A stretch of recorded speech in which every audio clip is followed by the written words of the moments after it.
उष्मा छेपी मतलब उष्मा फेंक दे और उष्मा शोषी मतलब उष्मा ले ले, राइट। यानी एक ऐसा रिएक्शन जिसमें उष्मा बाहर निकलता है और एक ऐसा रिएक्शन जिसमें उष्मा के बिना संभव ही नहीं है, राइट। हेलो बच्चों, यस, क्या हालचाल, बढ़िया। चलिए स्वागत करते हैं आप सभी का एक बार और धमाकेदार लेक्चर के साथ। प्यारे बच्चों, आज हम देखने वाले हैं बहुत ही ज्यादा छोटा सा टॉपिक, यस, लेकर आपके बीच में फिर से एक और रसायन की रसलीला में एक और रिएक्शन के साथ। चलिए बच्चों, हम देखेंगे आज के लेक्चर में उष्मा छेपी अभिक्रिया, दैट मीन्स एक्सोथर्मिक रिएक्शन, ठीक है। और देखने वाले साथ ही साथ उष्मा शोषी अभिक्रिया। ये दोनों ऐसे रिएक्शन हैं जो एक साथ काम करते हैं, मतलब एक दूसरे का विपरीत, दैट मीन्स अपोजिट रिएक्शन बोल सकते हैं, ठीक है। आपको बता दें कि अगर आप क्लास 10th में हैं तो आप इस लेक्चर को मिस ना करें, यस। फटाफट चैनल को सब्सक्राइब करें, बेल आइकन क्लिक करें और डेली नोटिफिकेशन लेते रहें, यस। अदरवाइज अगर आप किसी एग्जाम की तैयारी करते हैं तो ये जब भी रसायन की बातें आती है तो वहां पे आपको बता दें ये रिएक्शन बहुत ज्यादा इंपॉर्टेंट होता है, यस। क्लास 10 के बोर्ड एग्जाम में कई बार पूछे भी जा चुके हैं।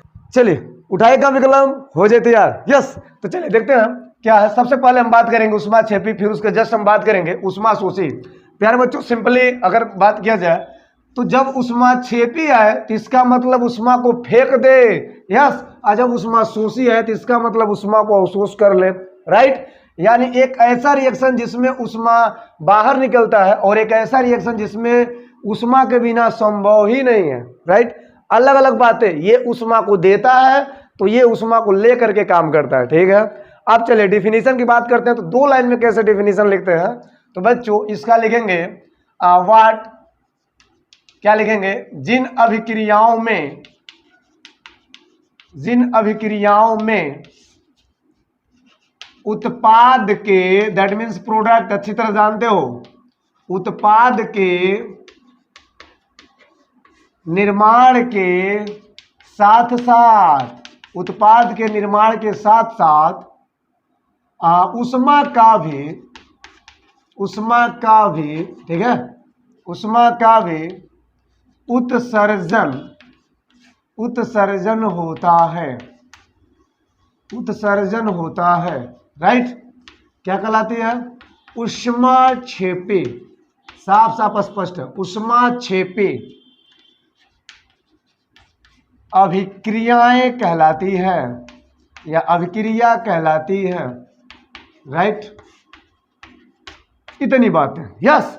तो क्या करना है इसमें, कुछ नहीं, जब जब उष्मा छेपी आएगा तो उष्मा को देगा, तो कैसे देगा, अभिक्रिया होगी तो उत्पाद। अब आप सिंपली जान चुके हैं कि दैट मीन्स एक रिएक्शन का मतलब क्या होता है। बच्चों आपको बता दें, जब दो या दो से अधिक पदार्थ आपस में मिलते हैं, ठीक है, तो वो एक उत्पाद बनाते हैं, एक प्रकार के नए पदार्थ बनाते हैं, जैसे सी हो सकता है, ठीक है। आपको बताया जा चुका है व्हाट, ए और बी को हम बोलते हैं अभिकारक, ठीक है। ये पुरानी बातें हैं, नई बातें कुछ नहीं है, ठीक है। और इसको बोलते हैं उत्पाद, दैट मीन्स प्रोडक्ट बोलते हैं, ठीक। तो इतनी बातें आप जानते हो कि एक रिएक्शन में इतनी घटनाएं होती है।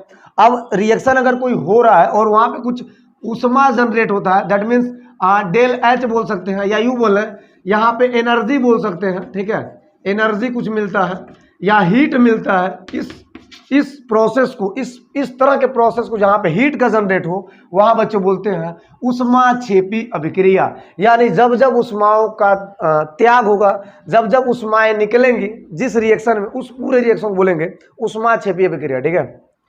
चलिए तो यहाँ पे कुछ एग्जाम्पल की बात करते हैं।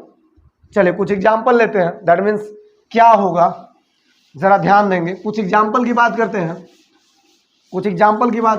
जैसे सिंपल यहाँ पे ले लिए बच्चों। एग्जाम्पल में क्या लिए, सबसे पहली बात ये है मेथेन, ठीक है, जिसे मार्स गैस कहते हैं, और इसको डाला ऑक्सीजन में, क्या हुआ, जलेगा, रिएक्शन होगा, सिंपली मेथेन, ठीक है। ये क्या है, ऑक्सीजन, ठीक है। और यहाँ पर रिएक्शन होगा बच्चों, सबसे पहले कार्बन डाइऑक्साइड, क्या मिलेगा, कार्बन डाइऑक्साइड, राइट। इसके साथ साथ क्या मिलेगा, H2O की मात्रा, ठीक है। और इसी में कुछ मिलता है, वह है उष्मा की मात्रा। किसकी मात्रा है, उष्मा की मात्रा।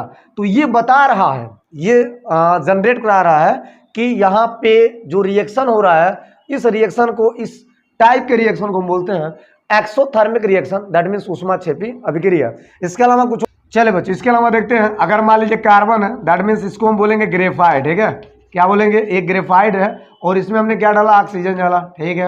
अब क्या होगा, सबसे पहले कार्बन डाइऑक्साइड बनेगा, ठीक। इसके अलावा बच्चों क्या आपको मिलेगा, आपको बता दें कि अगर आप यहाँ पर ध्यान से देखें तो अगर आप 1 मोल कार्बन के परमाणु है और यहाँ पे 1 मोल ऑक्सीजन के अणु है, तो इस पोजीशन में कार्बन डाई के साथ साथ जो आपको उष्मा मिलेगा, जो उष्मा निकलेगा वो लगभग 94.4 किलो कैलोरी बोल सकता है, ठीक है। इतना आपको लगभग में ऐसा ये रेशियो माना गया, ठीक है। 94.4 किलो कैलोरी उष्मा जनरेट होगा, उष्मा बाहर निकलेगा, उष्मा का उत्सर्जन होगा। तो बच्चों ये जो आप देख रहे हैं, ये जो एग्जाम्पल आप देख रहे हैं, ये दोनों एग्जाम्पल उष्मा क्षेपीय अभिक्रिया को बताते हैं, ठीक है। इसी प्रकार चलिए हम देखते हैं उष्मा शोषी अभिक्रिया।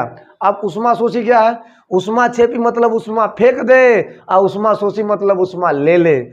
चलिए अब यही बात करते हैं उष्मा शोषी अभिक्रिया को लेकर के, ठीक है। तो उष्मा शोषी अभिक्रिया में क्या होगा, सिंपली बात होगा, ये तभी पॉसिबल है जिन अभिक्रियाओं में वाट अभिकारकों को तोड़ने के लिए, अभिकारकों को, ठीक है, अभिकारकों को तोड़ने के लिए उष्मा की आवश्यकता पड़ती है, उष्मा प्रकाश विद्युत की आवश्यकता पड़ती है। यस, उष्मा के साथ साथ प्रकाश बोल सकते हैं, ठीक है। विद्युत की आवश्यकता पड़ती है, विद्युत की आवश्यकता पड़ती है, विद्युत की आवश्यकता पड़ती है, विद्युत की आवश्यकता पड़ती है।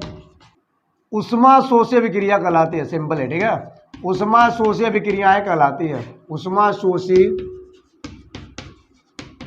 अभिक्रिया कहलाती है, राइट बच्चों। चलिए अब एग्जाम्पल की बात करते हैं। तो सिंपली क्या होगा, यहाँ पे ले लिए नाइट्रोजन का एक मॉलिक्यूल्स ले लिए, एक अणु ले लिए, ठीक है, और यहाँ पे ऑक्सीजन में डालें। अब बच्चों इसको रिएक्शन करानी है तो कंप्लीट करनी है। तो अभी आपने क्या लिखा है, जिन अभिक्रियाओं में अभिकारकों को तोड़ने के लिए उष्मा प्रकाश विद्युत की आवश्यकता पड़ती है, इस प्रकार के रिएक्शन को हम बोलते हैं उष्मा शोषी। शोषी का मतलब ग्रहण कर, शोषी मतलब क्या होता है, ग्रहण कर, राइट। तो यहाँ पे कुछ उष्मा की आवश्यकता पड़ती है, दैट मीन्स यू बोले 1 मोल नाइट्रोजन 1 मोल ऑक्सीजन के लिए वाट लगभग 45 किलो कैलोरी उष्मा की आवश्यकता पड़ेगी, तब जाके बन जाएगा वाट नाइट्रिक ऑक्साइड। क्या बोलेंगे, इसे बोलते हैं नाइट्रिक ऑक्साइड, ठीक है। क्या बोलते हैं, इसे बोलते हैं नाइट्रिक ऑक्साइड। तो इस प्रकार से बैलेंस आप कर सकते हो। इस प्रकार से आपको रिएक्शन बता रहा है कि यहाँ पे जो आवश्यकता पड़ा है वो उष्मा की आवश्यकता पड़ा है, और बिना ये उष्मा दिए, बिना 45 किलो कैलोरी दिए ये कभी भी नाइट्रस ऑक्साइड नहीं बन सकता है। तो ये रिएक्शन तभी पॉसिबल जब हम उष्मा देंगे। तो जब उष्मा देंगे रिएक्शन कराने के लिए, तो वहाँ पे साफ साफ दिख रहा है उष्मा शोषी अभिक्रिया होगा, राइट। अच्छा, एक गजब सा एग्जाम्पल आप जानते हैं, एक गजब सा एग्जाम्पल जानते हैं, जैसे कार्बन में क्या डालेंगे, सल्फर सल्फाइड, जिसके साथ साथ लगभग 20,000 किलो कैलोरी उष्मा की आवश्यकता पड़ती है, लगभग 20,000 किलो कैलोरी उष्मा की आवश्यकता पड़ती है। यस, इसके अलावा हम बात करते हैं, सबसे प्यारा एग्जाम्पल है कैल्शियम कार्बोनेट को तोड़ दीजिए। जब आप हीट देंगे, हीट जनरेट कराएंगे, जब आप उष्मा देंगे, आसानी से कैल्शियम ऑक्साइड चूना प्लस वाट साइड क्या बन जाएगा, कार्बन डाइऑक्साइड। तो प्यारे बच्चों ये रहा आपके बीच में दो परिभाषाएं, दो छोटे छोटे टॉपिक जिनका मतलब था, ठीक है। सिंपली कुछ करना है नहीं। तो चलिए आप कमेंट करो, बताएं कि आज का लेक्चर कैसा गया है।